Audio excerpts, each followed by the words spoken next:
Muito boa noite, queridos amigos. Estamos aqui de volta em mais um Polêmica Espírita. Esse que é o nosso 67º programa.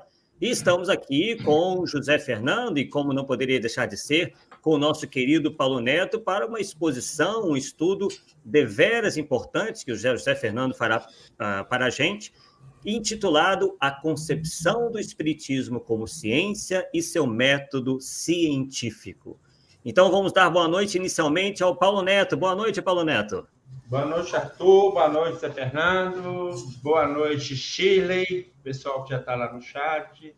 Estela Luz, João e Rita e Cláudio Pecorassi. Boa noite a todos. Esperamos aí um bom programa para hoje, né? Que o tema eu acho muito interessante, né? Ver essa ótica de como Kardec trabalhou, né? E vamos aí aguardar o que o Zé Fernando vai trazer de luzes para nós, né? Com certeza, será um estudo muito interessante, que vale a pena nós prestarmos atenção, compartilhar, né, com os demais amigos, demais confrades espíritas. José Fernando, esse que nós tivemos a honra de conhecer pessoalmente, viajamos juntos de São Paulo a Curitiba e de Curitiba a São Paulo, foi muito bom, uma experiência muito interessante. Estivemos lá no seminário do querido Cosme Massi, o qual nós somos admiradores, né, da pessoa e do trabalho. Então, estivemos lá um fim de semana, foi muito bom, passeamos lá por uma bela cidade de Curitiba, foi realmente muito legal. Bem, então, boa noite, José Fernando, e com você a palavra para o início do seu estudo de hoje. Bom, boa noite, Arthur, boa noite, Paulo, obrigado aí pelo convite, fico muito feliz. A gente sempre fica feliz de falar do espiritismo, né? E desse tema importante que é do espiritismo como ciência, né? Boa noite a todos os amigos aí que estão acompanhando também o programa. Bom, é um tema sobre o qual eu venho pensando há um tempo, né? Eu sou espírita de berço, minha família é toda espírita, por parte de mãe, mas eu comecei de fato a estudar as obras de Kardec apenas há uns 6, 7 anos, né? E como todo espírita, sempre acreditou que o espiritismo fosse uma religião, né? Como várias outras aqui no Brasil. O espiritismo, perante a sociedade brasileira, ele é tido como uma religião, né? E eis que eu conheci o Cosme Massi pelo YouTube, como você comentou, né? Que é um grande estudioso de Kardec, participo de um grupo de estudo com ele, pessoal do IDEAC, né? Lá de Curitiba, que você já mencionou, que faz um trabalho muito importante de divulgação do espiritismo, de estudo também por conta da Kardecpédia, né? Não sei se todos aqui conhecem kardecpedia.com, que é o site, vocês sempre utilizam nos estudos, né? Que é o site criado pelo IDEAC, que disponibiliza todas as obras de Kardec gratuitamente, de forma muito prática, visualmente belo, fácil acesso, enfim, é um trabalho muito importante. E quando eu conheci o Cosme, eu conheci a obra O que é o Espiritismo, também pelo YouTube, que eu não conhecia, e fui ler essa obra O que é o Espiritismo, né? E lendo essa obra, eu me deparei com essa informação muito curiosa de Kardec. Já no preâmbulo, ele define o espiritismo como uma ciência. Eu nunca tinha ouvido isso na minha vida, né? De espírita. Eu cresci no centro espírita lá em Campo Grande, Mato Grosso do Sul. Eu sou nascido lá. E eu fiz parte da evangelização, como se chama a mocidade lá dos centros espíritas, né? E nunca ninguém tinha me falado isso. O espiritismo é uma ciência. Kardec, não só a gente entende, alguns entendem como uma ciência, mas como o próprio Kardec definiu assim, nunca tinha ouvido falar isso. Li o que é o Espiritismo, achei uma obra incrível, e a partir daí comecei a falar sobre ela para todo mundo. Todo mundo que eu tenho oportunidade, espírita ou não espírita, eu falo sobre ela. Tinha uma coleção aqui que já está se acabando, porque eu fui dando de presente para muitas pessoas. E, enfim, é uma obra importantíssima, né? E que no preâmbulo, Kardec define o Espiritismo como uma ciência, né? Esse preâmbulo é muito interessante, ele coloca ali várias coisas importantes, né? Que é o prefácio da obra que é o Espiritismo, uma obra publicada por Kardec em 1859, a primeira edição, né? Então é ali bem o comecinho do Espiritismo, e Kardec coloca que ele escreveu a obra com a finalidade de divulgação das ideias espíritas. É um opúsculo, né? Um livro curto, mais breve, que ele vai colocar diálogos. Diálogos que é a forma... um gênero filosófico, né, criado por Platão, filósofo da Grécia Antiga, que escreveu muitos diálogos, e o Platão colocava personagens conversando, exatamente dialogando como se fosse de viva voz ali, a cena, né, retratada, Sócrates conversando com Glauco, com Eutífron, com diversos personagens ali da Grécia, né, que são diálogos muito interessantes, com conteúdo filosófico, discutindo o que é virtude, o que é justiça, o que é o bem, o que é o belo, o que é verdade, enfim. E Kardec utiliza exatamente este diálogo, né? Essa forma de escrita, né? Forma de escrita filosófica, que é o diálogo. No primeiro momento eu achava que eram correspondências que ele teve com pessoas reais e ele colocou lá escrito. Mas depois que a gente lê com mais atenção, a gente vê que o texto escrito, ele passa a impressão mesmo que estão duas pessoas ali conversando uma na frente da outra, né? E não exatamente trocando correspondências. Isso foi uma coisa que eu percebi também em leituras posteriores. Então, Kardec vai colocar 3 diálogos. Um intitulado O Crítico, o primeiro, que é o diálogo mais breve. O segundo, O Cético. E o terceiro, O Padre. E nesses diálogos, e ele explica isso no preâmbulo, né, no prefácio, esses diálogos ele vai responder às principais objeções, né, as principais críticas que os críticos, os opositores tentavam direcionar ao Espiritismo. Esse é um dos objetivos da obra. E o outro é colocar num quadro geral, num quadro restrito, os principais princípios do Espiritismo. Então, essa obra, o Kardec vai dizer isso já no preâmbulo, ela é importante aos não espíritas, aqueles que querem, Kardec diz isso, né? Aqueles que querem saber se vale a pena se ocupar com uma ciência como o Espiritismo, que é uma ciência vasta, ampla, que tem diversas obras, né? O próprio Kardec publicou aí cerca de 22 obras, mas a pessoa gostaria de saber se vale a pena gastar o tempo dela. Então ele escreve essa obra curta com esse objetivo ao não espírita. O não espírita, lendo essa obra, vendo se valeria a pena se ocupar desse tema, ele também já teria a resposta às principais dúvidas, às principais objeções. E também ao espírita, ele já teria, já estaria munido dessas respostas, né? E também já teria ali os princípios fundamentais do espiritismo já, de certa maneira, resumidas nesta obra. Então, é uma obra muito importante que eu venho falando para muita gente, para os espíritas, para os não espíritas. E também, além de tudo isso, é a obra importante na qual Kardec vai finalmente definir o que é o espiritismo. Se alguém tem dúvida. O que eu achei interessante assim, na caminhada da gente é que, às vezes, as pessoas perguntavam assim: Paulo, que livro que eu vou ler para entender espiritismo? Jorge Otávio, Livro dos Espíritos. Caraca, meu. Depois, uma semana depois, o cara voltava assim, já não queria nem ver espiritismo mais. Aí, um dia, eu tive a bela ideia de sugerir para ler o que é o espiritismo. E fiquei todo empolgado, porque a resposta estava muito positiva, o pessoal estava gostando da obra. Depois, cara, eu fui ler mesmo, né, de novo lá, tinha muito tempo que tinha lido, e aí eu topei com uma situação muito interessante, que aí eu caí de vergonha, né?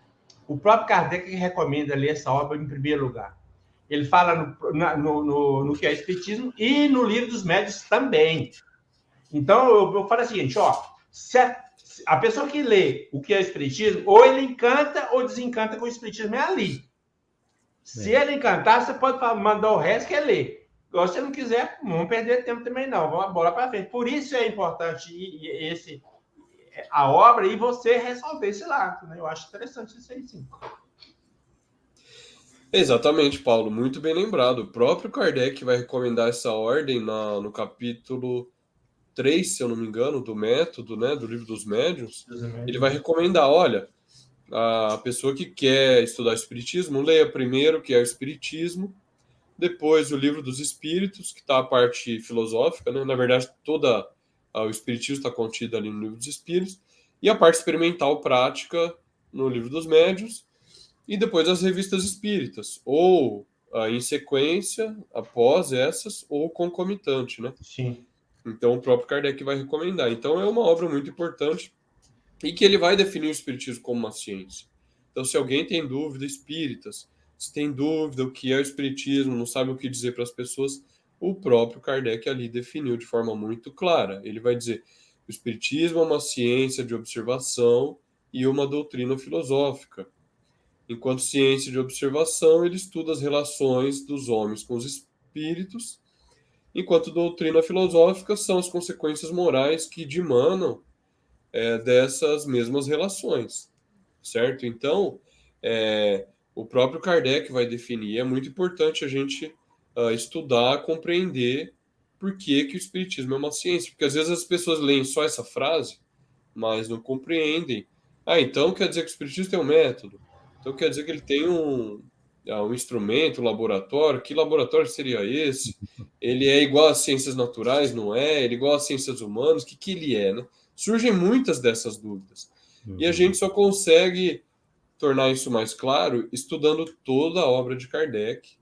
E algum conhecimento de filosofia da ciência também ajuda um pouco, né? Algum conhecimento de história da ciência ajuda um pouco. Mas, enfim, só se a pessoa estudar só a obra de Kardec, ela já vai conseguir compreender bem que ali tem uma ciência muito bem construída, né? Então, essa definição de Kardec é importante, e eu gosto da distinção que o Cosme faz. As ciências de observação são aquelas que utilizam a razão e os sentidos para observar a natureza, observar os fenômenos, observar os fatos. Exemplo, física, química, biologia. Diferentemente da matemática e da lógica, né, que seriam ciências da razão, que não necessitam exatamente da observação, mas utilizam apenas a razão. Então, o espiritismo seria desse tipo, a ciência de observação, né, que vai trabalhar com os fatos, vai observar os fenômenos e vai extrair conclusões a partir dessas observações. E a gente pode falar mais sobre esses temas aí. Muito bom, realmente, né? Entender esse processo, entender o pensamento de Allan Kardec, e você lembrou bem, né, que é exarado no livro que é o Espiritismo, é fundamental, né, para, inclusive, aquele que quer iniciar os seus estudos né, e começar realmente a entender o que verdadeiramente é o Espiritismo e não aquilo que fizeram ou têm feito dele, né, alguns dos seus divulgadores, né, que às vezes, por vezes, sai um pouco dessa linha aí de entendimento, né, da própria doutrina espírita. Exatamente. Então, a gente precisa ter essa boa compreensão, né? E é muito curioso que, quando a gente vai falando para as pessoas espíritas e não espíritas, as reações são diversas, né, sobre o que é o espiritismo. E geralmente as pessoas acham muito estranho e começam a levantar objeções, etc. E aí, geralmente, as pessoas querem ouvir, tá, qual é o método do espiritismo? Então, e elas, às vezes, querem ouvir algo meio particular, meio próprio do espiritismo, né? E quando a gente vai ver, na minha visão, a gente consegue observar diversos elementos no espiritismo que também estão presentes em várias ciências. E aí, quando a pessoa ela tem algum conhecimento de filosofia da ciência, como é o que eu comentei, né? É muito comum ela alegar, ela evocar o filósofo da ciência do século XX chamado Karl Popper, que ele trabalha com a ideia do falseacionismo. Então, quer dizer, Esse filósofo, Karl Popper, no século XX, ele vai tentar... A filosofia da ciência é uma área da filosofia que trata exatamente do que seria o conceito de ciência, o que seria método científico, haveria progresso científico ou não haveria, diversas questões envolvendo a ciência, essa área da filosofia vai tratar. E o Karl Popper ele vai tentar definir de forma clara o que é um conhecimento científico do que não é um conhecimento científico. Na filosofia da ciência, esse é chamado problema da demarcação. Quer dizer, você demarca, você traça uma linha com um critério bastante claro, daqui para cá é ciência, daqui para cá não é. Daqui para cá é ciência, daqui para cá é pseudociência, como era um termo utilizado lá no século XX. E o Popper ele propõe esse critério do falseacionismo, ou seja, uma teoria, para ser científica, ela deve existir a possibilidade de ser falseada, ou ser falseável, né? Então, uma hipótese sugerida por algum cientista, algum teórico, que não pudesse ser realizado um teste para falsear aquela hipótese, para ele não seria científica de forma bastante resumida. Posteriormente, muitos filósofos da ciência, alguns perceberam que o falseacionismo do Popper ele encontra muitos problemas quando a gente tenta utilizá-lo de forma absoluta para classificar todas as ciências. De lá para cá, o Popper é um filósofo, sobretudo da primeira metade do século XX, de lá para cá a filosofia da ciência caminhou muito e percebeu-se que alguns filósofos da ciência defendem isso, que na verdade não existe um método único que pode ser abarcado para toda a ciência de forma absoluta, geralmente tirado da física, né? Na verdade, existe um pluralismo metodológico.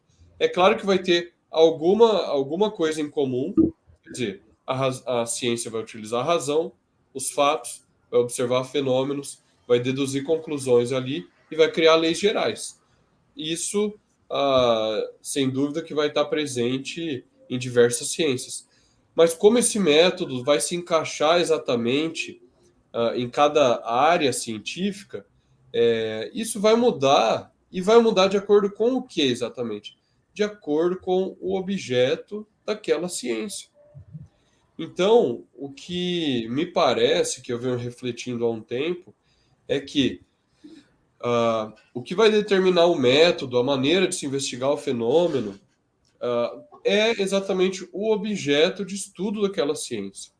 O objeto vai dar as próprias condições de observação do fenômeno. Então é o que eu venho comentando com algumas pessoas. Às vezes a pessoa diz assim, olha, se os espíritos existem, por que não aparece aqui na minha frente e prova logo de uma vez por todas que eles existem? Certo? Eu falo, olha, para você observar qualquer fenômeno da natureza, você precisa se colocar nas condições adequadas para poder observá-lo. E quem vai ditar essas condições não é o experimentador, não é o observador, é o próprio objeto, é o próprio fenômeno. Experimente ter essa postura cética com relação ao eclipse. Suponha que a pessoa nunca viu eclipse na vida, nunca ouviu falar, ela duvida que a lua possa ser coberta, possa ficar... A lua está cheia e de repente ela vai ficar escura. Aí o físico fala para a pessoa, isso existe. Ela fala, não acredito. Se não aparecer hoje aqui na minha janela, eu não vou acreditar. Aí o físico vai falar para ela, não é bem assim. Esse fenômeno ele exige condições específicas. Vai acontecer só daqui a 2 anos, no dia tal. E ainda assim, a depender da posição da Terra que você estiver, você não vai conseguir observar o olho nu, com a sua observação direta do seu olho. Ainda que você esteja numa posição boa da Terra, às vezes a condição climática, se estiver muito nublado, você também não vai conseguir observar. Então, na natureza funciona assim. Se eu não acreditar nos micro-organismos, nas bactérias, e exigir que eles apareçam agora na minha frente, isso não vai acontecer. Eu preciso me colocar nas condições. Quais são as condições? Condição de tempo, condição de lugar, condição de modo, a maneira como você vai observar, condição de instrumento para observar os astros de uma maneira mais eficiente, a gente usa o telescópio. Para observar esses micro-organismos, a gente usa o microscópio. E era uma analogia utilizada pelo próprio Kardec, né? O mundo dos infinitamente pequenos, não se suspeitava que os micro-organismos existissem, até que surgiu o microscópio e tornou possível observá-los. Não se suspeitava que os espíritos existiam e que eles viviam no nosso entorno, nos acotovelando, não é? Que é o termo que Kardec usa, muito curioso, nesse mundo invisível que está em torno de nós. Surgiu o Espiritismo, que conseguiu sistematizar, vamos dizer, o uso da mediunidade como esse instrumento. Esse é o instrumento de observação da ciência espírita, é a mediunidade. Através dela você consegue observar o fenômeno.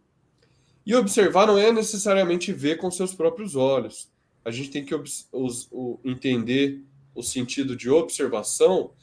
Você pode observar também, porque em casos especiais, o espírito tem o fenômeno da aparição, né, que o espírito pode tornar o seu perispírito aparente, e mesmo pessoas que não são médios podem observar. Mas, no sentido mais geral de observação, a ideia é de você se pôr em contato com o fenômeno, de você experimentar o fenômeno por meio mesmo da psicografia, por exemplo. Você vai estar experimentando o fenômeno, você vai estar observando o fenômeno. O espírito vai estar dando uma comunicação inteligente através do médium, e você vai estar experimentando o fenômeno. Isso é perfeitamente possível. Então, um elemento presente na ciência a gente já viu, que é que é a observação dos fatos. Outro é o uso do instrumento, que é a mediunidade, na minha visão, né? Observação dos fatos, instrumento. O outro é o que seria um experimento. As pessoas sempre apelam para isso. Mas e o experimento científico? É a própria reunião mediúnica. Esse é o experimento científico do espiritismo, que tem as suas condições, as suas características próprias, que Kardec vai definir muito bem em O Livro dos Médiuns. Lembrando que ele não tirou esse sistema da cabeça dele, como filósofo imaginando. Da onde ele tirou todas aquelas lições, aquelas regras, aqueles princípios para se realizar uma reunião mediúnica com proveito. Ele tirou da própria observação dos fatos. Ele mesmo experimentou ao longo de mais de 10 anos, ele mesmo observou esses fenômenos, ele mesmo teve contato com dezenas de médiuns, talvez centenas, sei lá, não tenho essa conta. Ele, como vocês bem sabem, recolheu, reuniu, coordenou, organizou materiais dos 5 continentes do mundo. Então, não é um sistema filosófico tirado da cabeça dele, e também não é uma obra, uma revelação pessoal. Isso precisa ficar muito claro. Não é uma revelação pessoal de Allan Kardec exclusivamente. Então, o que eu aconselho para as pessoas, Arthur e Paulo em geral, é melhor não ir para esse problema da demarcação, porque esse problema da demarcação, de você traçar uma reta muito clara do que é ciência e o que não não é muito proveitoso. Não é muito proveitoso porque é muito difícil conseguir traçar essa reta. Por vezes, a diferença entre o conhecimento científico e o não científico, ela não é clara. Essa diferença é muito tênue, percebe? Traçando essa linha teórica, às vezes você não consegue distinguir exatamente. Às vezes, só o cientista, na prática dele, é que vai conseguir distinguir o que se ele está fazendo é ciência ou se não é, percebe? Então, para a pessoa saber se o espiritismo é uma ciência, ela vai primeiro ter o conhecimento teórico e depois vai para a prática, vai experimentar. E aí ela vai saber o que é estudar teoricamente uma ciência e praticar essa ciência. Então, a recomendação que eu faço é, se você tem dúvida se o espiritismo é uma ciência, observe diversos elementos que estão presentes nas ciências. Método, instrumento, experimentação, o experimento, né? A observação dos fenômenos, criar leis gerais, diversos raciocínios que a gente pode explicar com mais calma depois, raciocínio da indução, da dedução, da abdução, que é um outro raciocínio muito interessante que a gente pode falar mais. Observe se esses elementos estão presentes no espiritismo. Se tiverem, se for um conhecimento bastante sólido e que tiver esses elementos presentes, você pode considerá-lo uma ciência. E eu acho que se a pessoa estudar a obra seriamente, daquela maneira como Kardec diz, né? Seriamente, com desejo sério de se instruir, sem pensamento preconcebido, sem preconceito, ela vai chegar a essa conclusão. O problema é que a gente vê que muitos não estudam, não é o que eu tenho falado para algumas pessoas que não são espíritas. Eu falo, olha, por vezes vocês estão, alguns críticos, né? Por vezes vocês formam uma ideia do espiritismo sobre ouvir falar. Tenho amigos que são espíritas, tenho familiares que são espíritas, até frequentei alguns centros espíritas, e aí a pessoa forma aquela ideia do que seja o espiritismo. E eu digo, gente, é preciso fazer uma distinção muito clara entre o que é espiritismo, 22 obras de Kardec, e o que é movimento espírita brasileiro. São coisas muito diferentes, como vocês bem sabem, e por vezes até contraditórias, né? A gente sabe que o movimento espírita brasileiro ganhou uma certa autonomia no século XX e, enfim, foi defendendo outros princípios. Então, se quer saber o que é espiritismo, tem que estudar a obra. É isso que eu recomendo para as pessoas. Perfeito. Isso me fez lembrar algo que, especialmente o Paulo Neto tem batido bastante, né? Que é em relação à lógica, né? Porque a gente sabe que uma das características do espiritismo é que os seus ensinos têm que ter lógica. E aí o que a gente verifica é que alguns confrades têm apelado para essa lógica para determinar o que é e o que não é espiritismo. Só que aí o Paulo vai inclusive falar melhor do que eu, né? Porque ele que levantou essa questão. Mas, a princípio, o que seria, como é que a gente poderia entender a lógica? Como é que a gente pode entender, você como, inclusive, com formação em filosofia, professor de filosofia, como é que a gente pode entender o que é lógica e o que é efetivamente lógico e o que não é lógico? Então, Arthur, eu não sou um especialista em lógica, um grande conhecedor da lógica, mas, em princípio, assim, em linhas gerais, a lógica, a gente considera que o pai da lógica é o Aristóteles, né, filósofo grego, lá contemporâneo e aluno do Platão, que a gente já comentou aqui, né? E a lógica, basicamente, é a razão olhando para si mesma, tentando compreender os seus princípios, as suas regras, como ela funciona.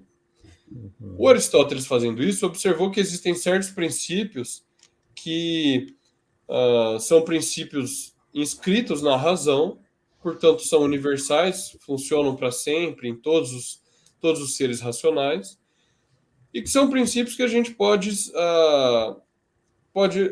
ser utilizados para nos guiar na busca da verdade e na conclusão, como eu vou dizer, no raciocínio válido, né?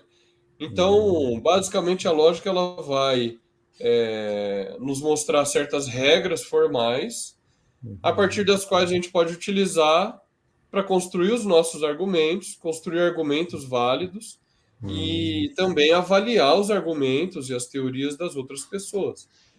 E por raciocínio válido, entenda-se quando a conclusão segue das premissas, basicamente isso.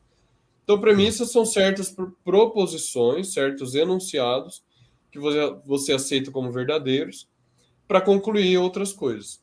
Se a conclusão está seguindo das premissas, esse é um argumento logicamente válido. Se a conclusão não segue das premissas, esse é um argumento logicamente não válido. Então, o clássico argumento deste tipo que o Aristóteles utilizava era: todo homem é mortal, premissa número 1. Sócrates é homem, premissa número 2. A conclusão é: Sócrates é mortal. Então, se eu aceito a premissa número 1, a premissa número 2 como verdadeiras, eu sou obrigado, racionalmente, logicamente, a aceitar a conclusão também como verdadeira. Um raciocínio, claro que na argumentação isso tudo vai se tornar mais complexo. Esse é o raciocínio simples, né? que se chama na filosofia o silogismo aristotélico, que é essa forma de argumentação, de raciocínio que o Aristóteles colocou. Se o argumento ele está seguindo essa forma, ele pode ser considerado logicamente válido. Lembrando que nem todo argumento logicamente válido é necessariamente verdadeiro, porque eu posso partir de duas premissas falsas e ter uma conclusão igualmente falsa. Quer dizer, eu estou dentro de um sistema que tem coerência interna, mas não necessariamente ele é verdadeiro. Se eu disser, nenhum homem é mortal, Sócrates é homem, logo Sócrates não é mortal, é um raciocínio logicamente válido, mas que é falso, quando confrontado com a realidade. Então, a lógica ela é um instrumento muito útil para que as teorias científicas, aí a gente já vai entrando propriamente na obra de Kardec, né? Para que as teorias científicas e filosóficas tenham consistência, que essa era a grande preocupação de Kardec. Uma teoria sólida, consistente, é aquela teoria que não possui contradições internas. Desculpa. E é natural, muitos grandes filósofos, por vezes, caem em contradições, porque o cara está lá argumentando, criando teorias, falando sobre coisas complexas, sofisticadas, e por vezes caem em pequenas contradições. Isso faz parte do raciocínio. Uma coisa notável que o Cosme Massi sempre comenta, né, ele fala, olha, eu estudo essa obra há 40 anos. Ainda não achei uma contradição na obra de Kardec. Então, é uma obra muito sólida, no sentido de que todos os conceitos se relacionam de forma muito coerente. Quando Kardec vai desenvolver um conceito numa obra posterior, por exemplo, a Gênese, eu estou estudando num grupo familiar o primeiro capítulo, que é um capítulo fantástico, né? Caráter da revelação espírita. Esse capítulo da Gênese, que também é importante aqui para o nosso tema, né? De ciência. Kardec vai desenvolver temas relativos à Gênese, mas que já existem muitos conceitos ali que o espírita deve conhecer para estudar esse capítulo. A escala espírita, porque ele vai falar de espíritos puros, e diversos outros conceitos, os fenômenos mediúnicos. Sempre que ele aborda esses temas relacionados desse ponto de vista especial do caráter da revelação espírita, sempre que ele toca nesses temas, você vai consultar na obra, no Livro dos Espíritos, e ele não se contradiz, tá? Então tem uma consistência teórica muito grande. Então, a lógica é essa área importante, esse instrumento, para a gente poder avaliar se uma argumentação é consistente ou não, né?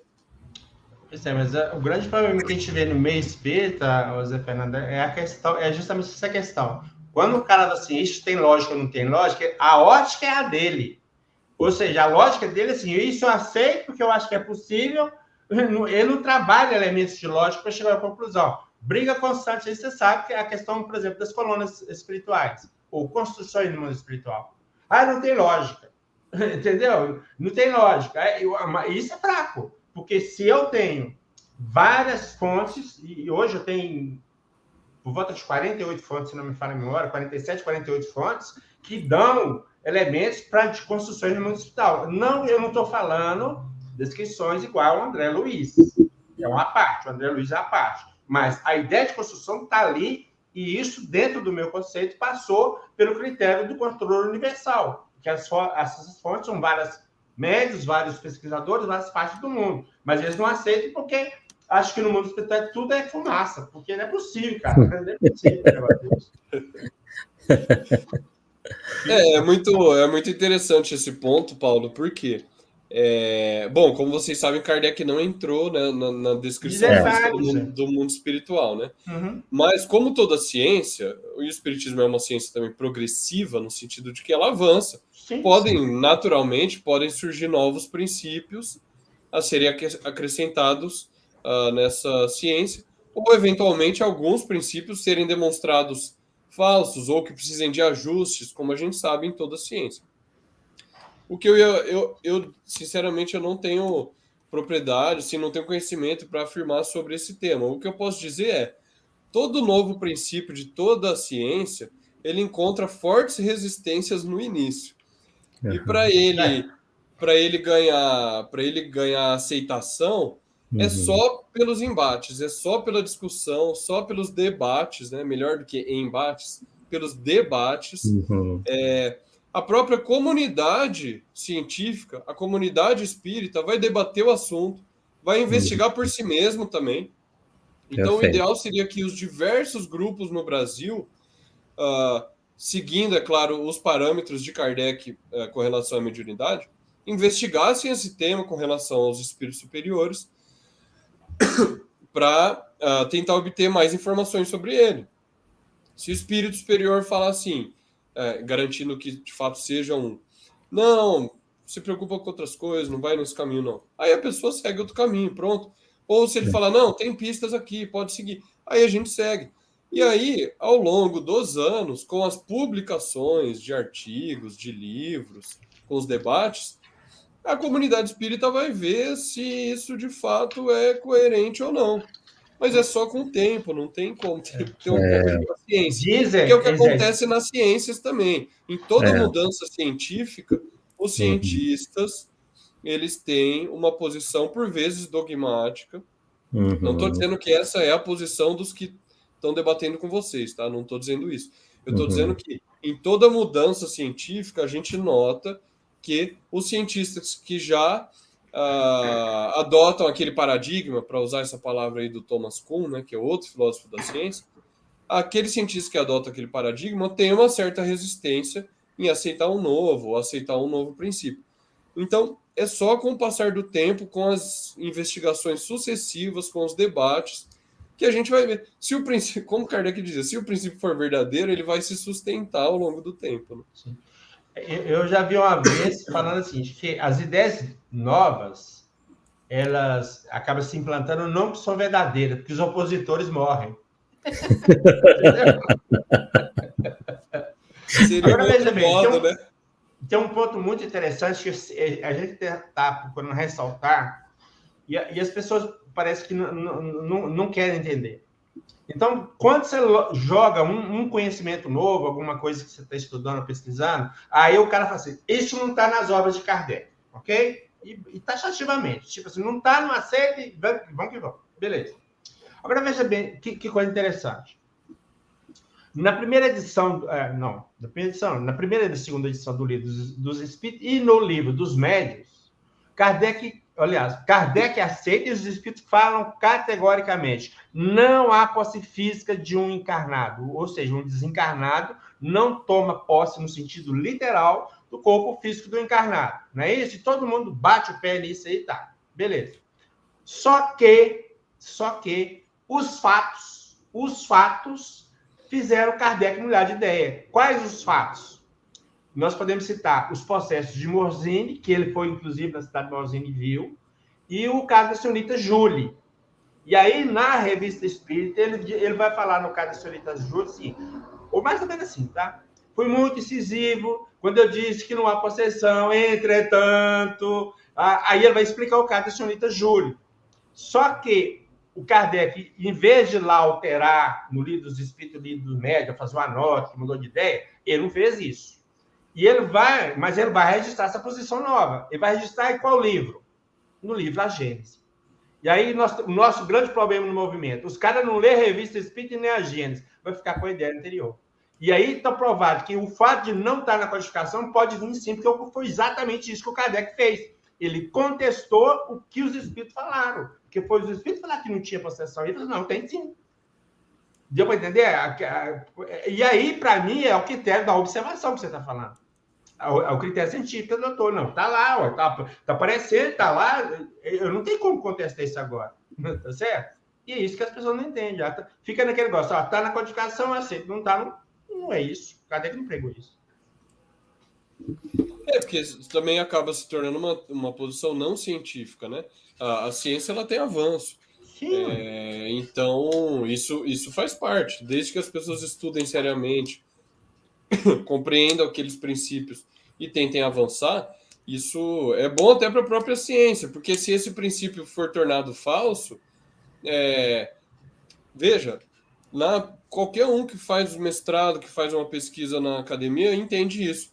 Você formula uma hipótese inicialmente no projeto. No final da pesquisa, se essa hipótese é falseada, se ela é tornada falsa, isso também constitui um avanço para a ciência. Sim. Você demonstrou que uma hipótese é falsa. Uhum. Falsa ou verdadeira é um avanço, real, é um avanço real para a ciência. Então, esses debates eles têm que ser incentivados. E você tem razão. A pessoa simplesmente afirmar que não está nas obras de Kardec, isso na minha visão, antidoutrinário. Não é um bom argumento. Mas eu queria só comentar uma coisa que eu vi aqui nos comentários. Acho que o Vladimir comentou que não existiriam grupos sérios estudando, né, que as pessoas querem só fazer palestra.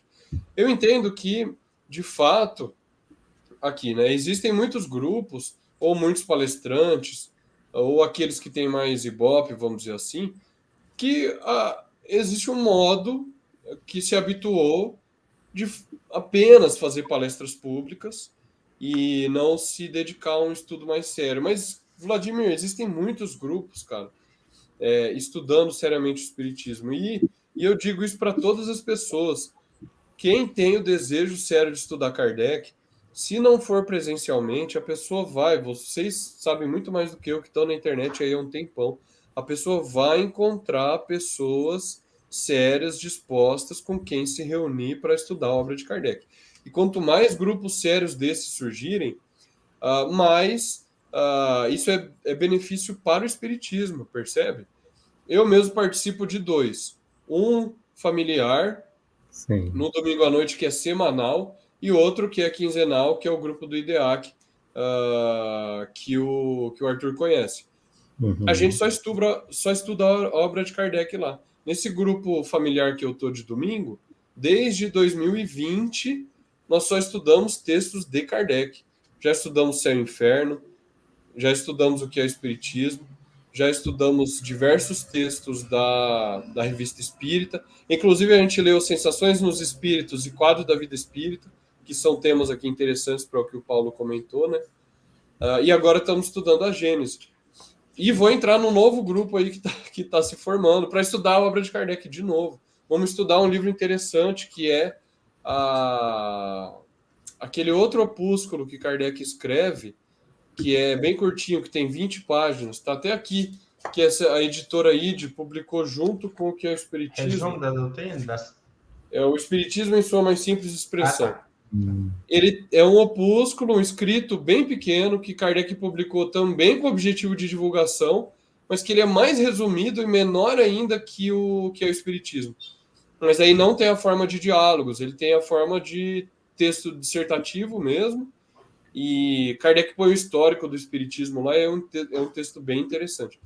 Então, existem muitos grupos. Então, eu acho que a gente deve incentivar as pessoas. Se você ainda, na sua cidade, aí não achou pessoas, que às vezes a vida do espírita que quer frequentar centro espírita não é muito fácil mesmo. Eu mesmo já tentei frequentar alguns centros aqui, fui uma vez e não voltei mais. Por diversos motivos. Não só por não estudar em Kardec, por vários outros motivos que a gente poderia falar, e que é um outro capítulo de burocratização dos centros espíritas, de várias outras coisas, né? Mas eu mesmo fui uma vez só e não voltei mais. Então, a gente acaba se encontrando aqui nos grupos virtuais, porque, obviamente, o acesso à comunicação é mais prática, mais rápida, mais fácil, e a pessoa vai encontrar, de uma maneira ou de outra, ela vai encontrar. Então, os espíritas aí que estão estudando Kardec devem se unir, devem se congregar, estudar, debater, conversar, fazer isso que a gente tá fazendo, né? Perfeito. E como que você enxerga, Zé Fernando, a ideia de alguns, a solicitação, inclusive, de que inclusive dizem, né, que o espiritismo teria parado com as investigações científicas, né, e justamente, como você falou no início, meio que se desviado para ter características, né, de religião. E aí falam, né, e como é que você, então, proporia um retorno do espiritismo às suas bases científicas e como que esse trabalho poderia ser retomado? É uma boa questão. Eu acho que não tem outro segredo senão a gente estudar as obras de Kardec e divulgar. A gente sabe que as pessoas... Eu mesmo, Arthur, tenho essa dúvida às vezes, né? Será que eu deveria pegar as obras, algumas obras mediúnicas publicadas, mencionar o nome do autor? Aí eu fico me perguntando, aí às vezes publicamente eu falo, melhor não. Por quê?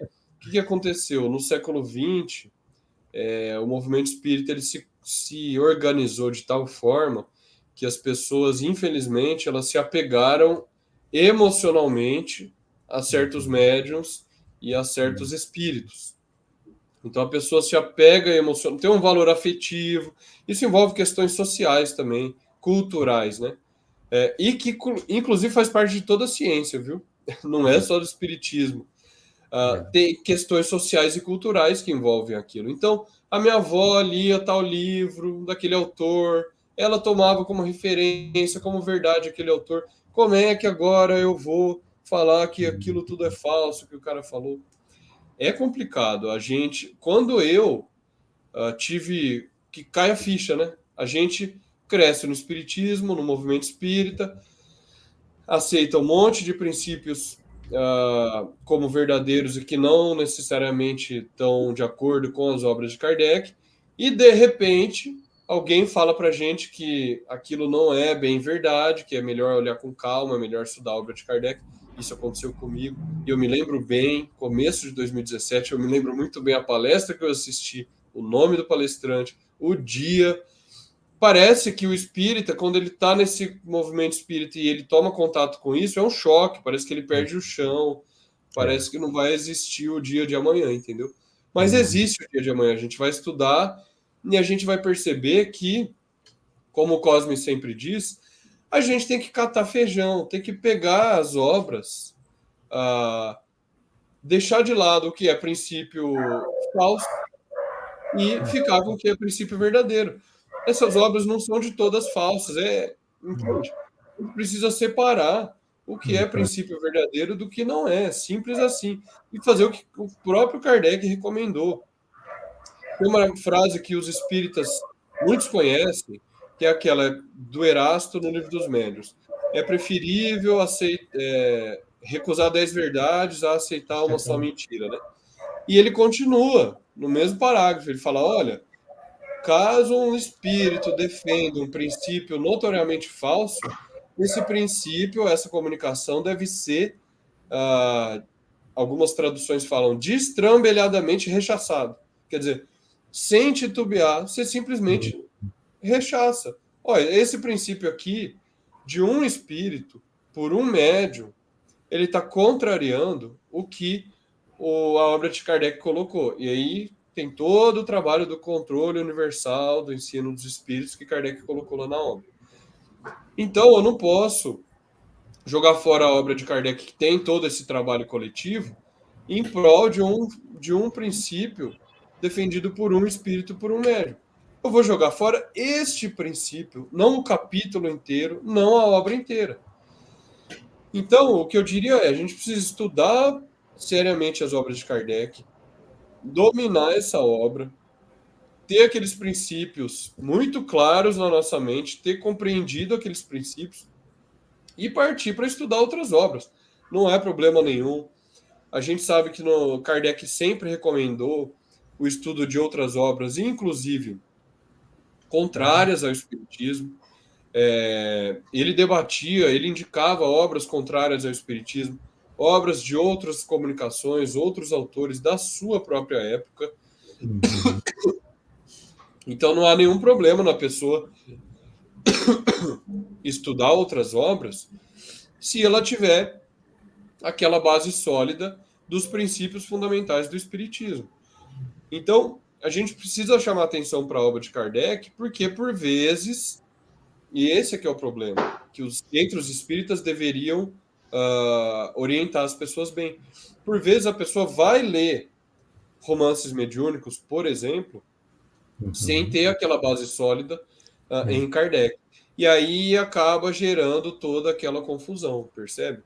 Então, até por conta disso, as pessoas falam assim: Kardec parece um pouco mais difícil, né, do que um romance.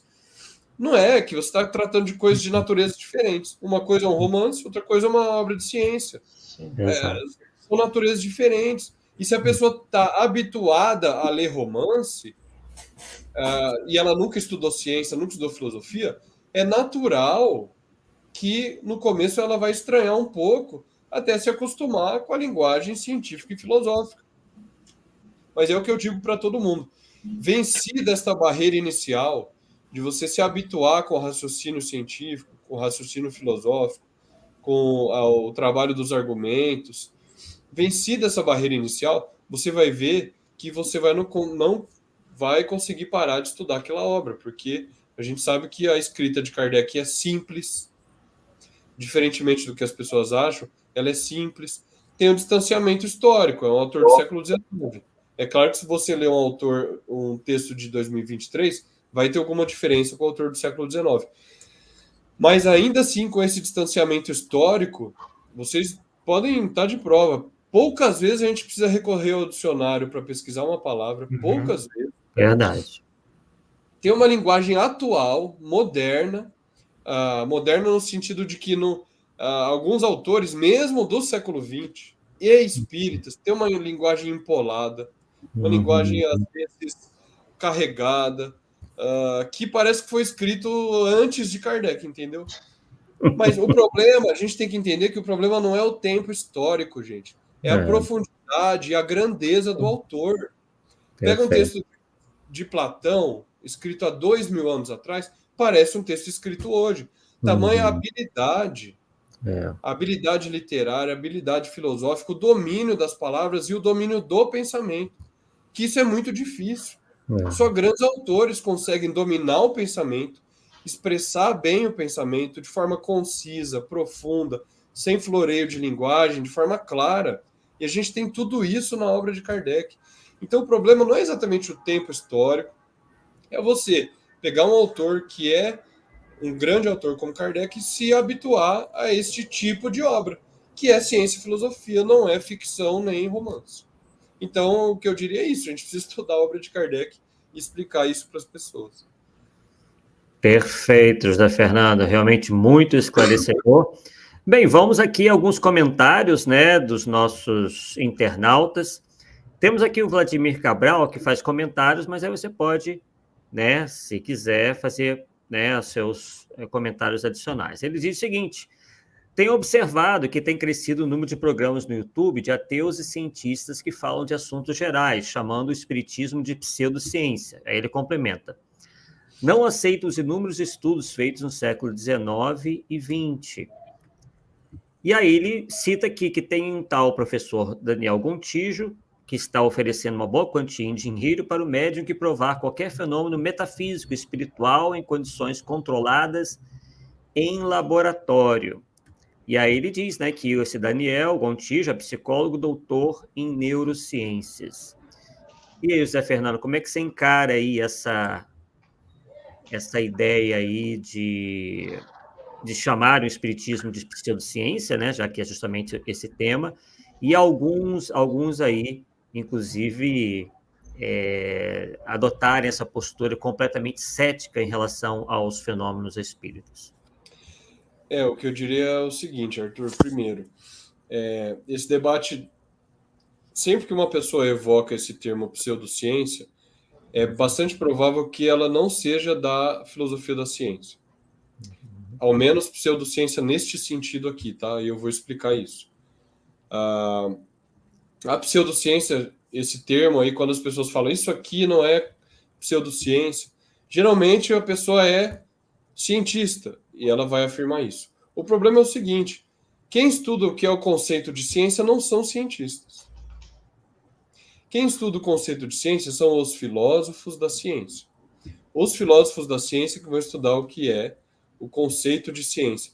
Nós não podemos pegar um cientista e tomar como verdade tudo o que ele fala, palpitando sobre as coisas, porque meramente ele é cientista e ele tem o título de doutor e ele tem autoridade. Não estou dizendo que é o caso aqui, porque eu nem conheço essa pessoa que ele mencionou, tá? Estou falando em geral.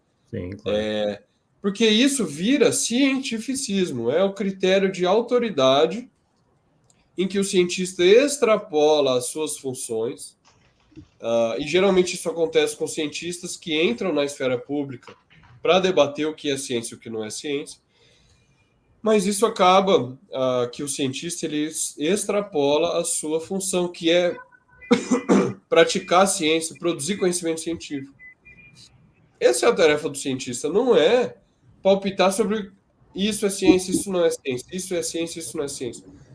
A tarefa, quem deve fazer isso, são os pesquisadores da filosofia da ciência. E o que eu diria é o seguinte, se essas pessoas, esses críticos, pegarem o conhecimento de filosofia da ciência atual, eles vão perceber que esse debate da demarcação, se é pseudociência, se não é, a astrologia é pseudociência, não é, diferente da astronomia, esse debate ele foi aos poucos sendo deixado para trás ao longo do século XX. Tamanha a dificuldade, o que eu mencionei lá no início, tamanha a dificuldade você conseguir traçar uma linha clara sobre o que é ciência e o que não é ciência, percebe? O debate mais atual sobre pseudociência, ele se encaminhou para outro lado, que é o seguinte, como você conseguir distinguir estudos científicos, estudos que têm os mesmos critérios de um estudo científico, mas que tem um interesse geralmente econômico por trás, que é o que ocorreu no século XX com relação, por exemplo, à indústria do tabaco e de combustíveis, de emissão de poluentes. Então, o que acontecia? Essas indústrias financiavam cientistas, os cientistas gabaritados, com um PhD, etc., faziam um estudo exatamente igual, com os mesmos critérios dos estudos dos cientistas da universidade que não estavam sendo financiados. E aí a dificuldade que é para você conseguir identificar se é um estudo científico que não tem esses interesses econômicos por trás do que tem esses interesses. Então, hoje, o debate sobre essa questão da demarcação de ciência ou pseudociência na filosofia da ciência, ele se encaminhou mais para esse lado. O pessoal abandonou esse negócio de falar que essa área do conhecimento é pseudociência, não é.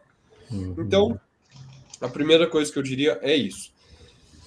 A segunda é, se essa pessoa está afirmando que o espiritismo é uma pseudociência, primeiro ele precisaria ter essa definição muito clara do que é uma pseudociência, o que eu já comentei que é difícil.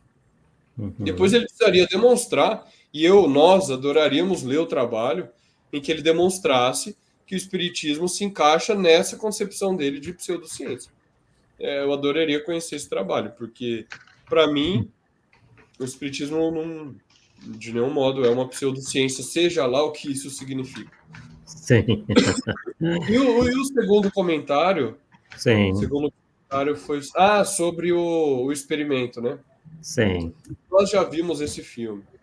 Na Revista Espírita de 58, o Kardec vai publicar um texto de cientistas lá dos Estados Unidos que fizeram esse mesmo experimento, essa mesma proposta de oferecer, na época, se eu não me engano, vocês me ajudem, eram $500 que alguma universidade, algum grupo de cientistas ofereceu para que médiums tentassem demonstrar suas capacidades. Isso, inclusive, foi publicado na revista, não lembro se era na Nature ou na Science, que eram revistas, essas que existem até hoje, né? Que já existiam lá no século XIX nos Estados Unidos. Eu não me lembro bem qual das duas é. Mas, enfim, isso foi realizado e, obviamente, essa banca de cientistas chegou à conclusão de que os médiuns eram uma fraude. E o título até do artigo que Kardec coloca é o processo dos médiuns. O processo dos médiuns, se eu não me engano, o título do texto é esse, é de 58. Cai no erro que a gente já comentou no início, e que a pessoa, se ela lesse o que é o espiritismo, ela já ia se prevenir desse erro. Você não pode pôr à prova, é aquilo que eu comentei, né? A observação do fenômeno, as condições de observação do fenômeno serão dadas pelo próprio objeto. Qual é o objeto de investigação da ciência espírita? é o espírito, a alma, que é uma inteligência invisível dotada de vontade livre.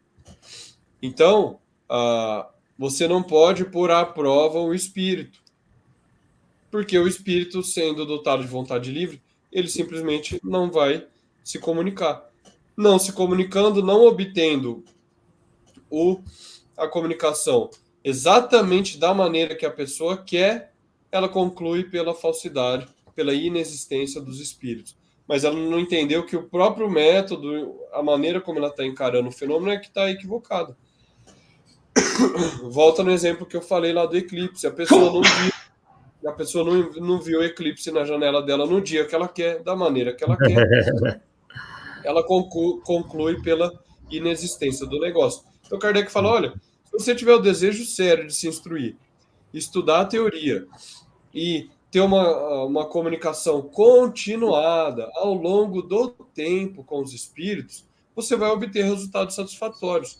Caso contrário, não vai obter. Simples assim. Então, nesse primeiro diálogo crítico, Kardec vai colocar exatamente isso. Porque a ideia do crítico era: senhor Kardec, me permita frequentar uma ou duas reuniões suas para poder observar os fenômenos. Eu não consigo acreditar que isso é verdade. Para mim é tudo uma imaginação. É tudo fruto da ilusão. Mas, se tiverem evidências, eu vou me render a evidência. E o que é surpreendente, às vezes, né? Quando eu li a primeira vez, Kardec fala, não permito que você frequente, porque eu não dou reuniões públicas, acho que você não sabe muito bem qual que é a do Espiritismo, eu não dou reuniões públicas dessa maneira, de curiosidade, e frequentando uma ou duas reuniões, você não só não ia se convencer, como ia sair mais cético do que entrou. Porque você precisa ter uma comunicação continuada com os espíritos. Então, Kardec vai deixar isso muito claro no que é o Espiritismo. Perfeito. Zé, vai lá, Paulo. Esse desafio que você está falando, eu até fiz um artigo sobre ele. Ele está publicado na Revista Espírita de 1858. Pelo nome da página aqui, que é logo o começo, página 21, 24, deve estar no mês de janeiro. E o título do artigo, Os Médios Julgados. E aí Kardec vai falar de um desafio, né, que foi lançado publicado na revista científica América, né, de um pessoal que estava oferecendo $500, né, através do intermédio do Boston, sei lá como é que pronuncia aqui, Arthur, a toda pessoa que na presença e em satisfação de um certo número de professores da Universidade de Cambridge reproduzisse algum desses fenômenos misteriosos. Então tá lá, tá certo? Isso realmente tá lá. Exatamente. E, Paulo, obrigado aí por lembrar o texto. É muito curioso que as pessoas não fazem isso com uma nova descoberta da física, né? É muito curioso. A descoberta pode... Olha, existem certos fenômenos na física lá, subatômicos, que é muito mais difícil de experimentar do que o espiritismo. O espiritismo, a pessoa pode, se ela tiver o desejo, cumprindo tudo aquilo que Kardec falou, ela pode experimentar dentro da casa dela, com a família dela.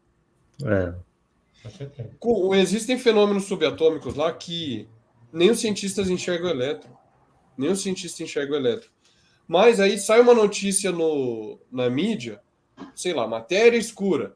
As pessoas já ficam palpitando, ficam maravilhadas, quase que já tomando aquilo como verdade, coisa que os cientistas estão só formulando hipótese que ainda não tem nenhuma evidência para demonstrar aquilo. E por que esse tratamento tão desigual entre o espiritismo e a física? É uma questão propriamente epistêmica, científica, racional, de evidência, que quer dizer, a pessoa avaliou seriamente o espiritismo, avaliou seriamente a física e concluiu que uma merece mais credibilidade que a outra? Não, obviamente que não. Ela nem avaliou seriamente o espiritismo e nem a própria física. Porque isso as pessoas não param para pensar às vezes. Muitas vezes, as nossas crenças do cidadão comum, a maneira como nós formamos as crenças científicas, na física, na química, na biologia, é por uma questão cultural e social, e não propriamente epistêmica, racional, de evidências. Ninguém leu o Princípio e a Matemática do Newton para acreditar na lei da gravitação universal. A pessoa acredita por quê? Porque o professor dele do ensino médio diz que é assim. Ninguém estudou o padre, até esqueci o nome agora do padre que criou a teoria do Big Bang. Ninguém foi lá atrás da obra do cara para acreditar no Big Bang e avaliou de forma com escrutínio severo. Essa severidade que eles têm com o espiritismo, avaliou para ver se o Big Bang é uma teoria de que de fato é racional e explica. Não, as pessoas acreditam porque a professora lá, a tia, na quinta série, falou que ela é assim que o universo surgiu. Por uma questão cultural, social. Quando a gente é criança, a gente confia nos adultos e aí a gente vai acreditando. Eu não estou dizendo que o aspecto epistemológico, racional, é completamente dispensado. Não é isso. Se os professores falarem uma coisa completamente esdrúxula, é claro que o adolescente vai desconfiar, pelo menos. Não estou dizendo isso, que está completamente dispensado. Mas dentro do pacote de formação de crenças, existe um conteúdo cultural e social muito grande. Então, a gente dá essa credibilidade para a física porque, ao longo de séculos, ela conquistou essa credibilidade social e cultural. Ela conquistou uma credibilidade na mídia. E aí entra um monte de coisa. Por exemplo, a física, porque investiga a matéria e porque foi muito bem sucedida em fornecer instrumentos tecnológicos para dar bem-estar social para a nossa vida, conforto, a gente passa a acreditar, a dar essa confiança para ela. Pô, quer dizer então que eu estou usando meu celular, eu consigo falar com a minha mãe pelo vídeo, e foram os físicos que proporcionaram isso? Glória a Deus aos físicos. E aí, percebe? Às vezes é por um benefício próprio que a pessoa confia naquela ciência. Não é porque ela avaliou epistemologicamente a credibilidade daquela ciência. Então, essa diferença, essa desigualdade de tratamento, na minha visão, tem muito mais a ver com isso do que propriamente com questões epistemológicas. Então, enfim, é isso. Perfeito. O Armando Caetano tem uma pergunta direta aqui. José Fernando, usando o raciocínio lógico e estudando os argumentos, bastaria usar o famoso catar feijão com obras adjacentes e secundárias espíritas e espiritualistas? Olha, obras espíritas, acho que sim. Espiritualista, eu não sei bem, porque esse termo cabe muita coisa, né? Espiritualista, por exemplo, são religiões. Então, você pegar a Bíblia, pegar o Alcorão, pegar a Torá judaica, talvez o espiritismo não ajude muito. Mas obras espíritas, eu acho que sem dúvida. Estudar a obra de Kardec, ter os conceitos bem compreendidos, como a gente comentou, e utilizá-los para avaliar essas obras, acho que é suficiente. A não ser que a obra trate de um tema sobre o qual Kardec não tratou explicitamente. Aí a gente vai precisar, ou por prudência, você não afirma que aquilo é verdadeiro nem falso, simplesmente você suspende juízo, ou você investiga, como é o caso que o Paulo comentou, você investiga para tentar obter evidências mais sobre aquilo. Mas eu acho que sim, o estudo de Kardec ele vai fornecer muitos subsídios, muitos recursos para a gente poder avaliar as obras adjacentes, como ele comenta aqui. Perfeito, perfeito. Bem, encerramos aí a questão das perguntas, né? O pessoal está gostando bastante, fazendo uma série de comentários, né? Conversando entre si sobre esse assunto, né? E então vamos direcionar agora ao Paulo para que faça as suas considerações finais ou mesmo alguma pergunta que queira direcionar aí ao José Fernando. Eu sempre tenho comentado com o Arthur, a questão, eu acho que é delicada, muitas vezes, assim, eu vou usar o termo bem forte, mas não tem outro termo, da falta de capacidade de certas pessoas em conseguir entender um enunciado de um texto. Então, por exemplo, quando Kardec diz lá, os espíritos têm sexo, aí ele fala, os espíritos não têm sexo como entendeis. Então tem. E não tem como a gente entende. E aí os caras saem espalhando para Deus no mundo que os espíritos não têm sexo. Entendeu? E várias situações, e ocorre disso. Então, a sua proposta de estudar mais, eu acho que é muito válida justamente para isso. E o porquê que eu acho importante o estudo em conjunto. Porque quando a gente está isolado, a gente pega e interpreta desse jeito. E no conjunto, o pau quebra, a gente chega numa conclusão, entendeu? E aí é preciso isso. O estudo isolado, eu, sinceramente, não acho recomendável. Pode ser feito, tudo bem, mas acho que não é recomendável. O bom mesmo é juntar um grupo de pessoas e vamos discutir tudo que tiver aqui. Porque aí os assuntos tomam posições diferentes e aí você chega no consenso, cara, numa boa. Isso que está faltando no movimento. Aí, quando eu quero falar sobre colônias, eu não quero falar sobre colônias, eu quero que você pense das colônias do jeito que eu penso. Você tem que aceitar porque eu aceitei. A minha lógica, você está duvidando da minha lógica? Deu para entender? Então, tudo parte para isso. E não é assim. Assim não chegamos a lugar comum nenhum. Então, por isso que é importante a sua proposta aí de estudo. E eu acho que é isso mesmo. O caminho é isso, não tem outro. Sem dúvida, sem dúvida. É a questão, né? O José Fernando, como professor, vai concordar com a gente em relação ao analfabetismo funcional, né? Que é um fenômeno social, econômico, né? E que, de certa forma, também afeta aí o nosso movimento espírita, uma vez que o espiritismo é uma doutrina que, mais do que qualquer outra, requer muita leitura e muito estudo e muita interpretação, como o Paulo acabou de dizer, né, Zé Fernando? É isso, eu acho que a melhor maneira é combinar o estudo individual com o estudo em grupo, né? Eu acho que isso não... Porque às vezes é uma coisa que eu comento sempre lá no grupo familiar do qual eu participo. Pessoal, estamos estudando em grupo, mas tem que estudar individualmente também. Então, eu acho que a melhor maneira é combinar. O estudo individual, ele é imprescindível, porque na leitura individual, na leitura em grupo, você tem o ritmo do grupo. Na leitura individual, você pode parar, meditar no seu ritmo. Se você lê mais rápido, compreende mais rápido, você segue. Se você demora um pouco mais, você vai no seu ritmo, percebe? Aquele trabalho da pessoa, ela e a caneta ali, o livro, estudando, anotando individualmente, é fundamental. E o estudo em grupo, ele auxilia demais, demais, exatamente pelo motivo que o Paulo falou aqui. Às vezes eu leio um trecho, eu não entendo bem, e outra pessoa no grupo, não, é isso aqui. Ah, tá, agora eu percebi. E aí a gente vai trocando ideias, trocando impressões através da conversa, do diálogo, que é fundamental em qualquer ciência, em qualquer filosofia. Então o melhor mesmo é combinar o estudo individual e o estudo em grupo, na minha visão. Perfeito, muito interessante. Bem, então, Zé Fernando, suas considerações finais para nós, então, encerrarmos esse ótimo programa de hoje, né?